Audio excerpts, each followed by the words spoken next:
And you mentioned right about the injuries for Westies. They also had a number of reports arising from a very interesting game at Prospect last weekend. First of all, Shane Burse, high contact, and he was reported for that. What followed was a melee, and the sides getting closer and closer to each other. Tim Delvin's coming in there, high contact, another melee. The biggest melee of all, though, was for something that happened off the ball. We don't quite catch it, but there's the Stephen Morris. Of course, the players came together then as well. This is the one off the ball, though, Ben McCready on James Allen. Yeah, it's a real bad one. We don't want to see this in footy. And for West to lose 3 players, you can see everyone joining in.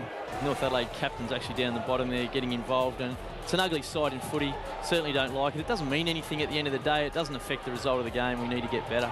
May affect the result of the game this week, though, for Westies. As you said, 3 players missing out. Ben McCready for that strike. Guilty and 1 match. Shane Burse getting a match as well. Stephen Morris, the interesting one, going from guilty and 3 matches to having an appeal upheld and finishing with just the 1 match. And Tim Delvin's from North Adelaide, of course, for his front-on contact, guilty and 1 match as well.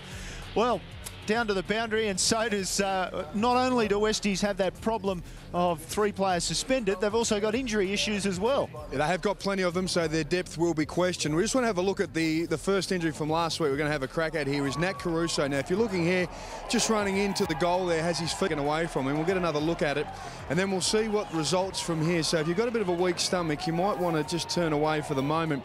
As he's gone to slot the goal there, he snapped his fibula and also dislocated the ankle. So you can see here that the foot not quite pointing in the right direction. A really, really nasty injury. Now, the swelling was so bad, he hasn't had that operated on yet. That's going to be on Tuesday. Best case scenario, I think, from talking to the medical staff at Westies, is that he would be available about prelim final week. So, look, even if Westies go all the way, very unlikely we're going to see Nat for the rest of the year. So, a terrible injury. Brad Fisher back in the side today. Normally the number 25. So, if you're looking around for 25 and you only see number 33, yes, it is Brad Fisher. Perhaps the club weren't quite sure he's coming back because they forgot to bring his jumper. So, that's why he'll be in a different one.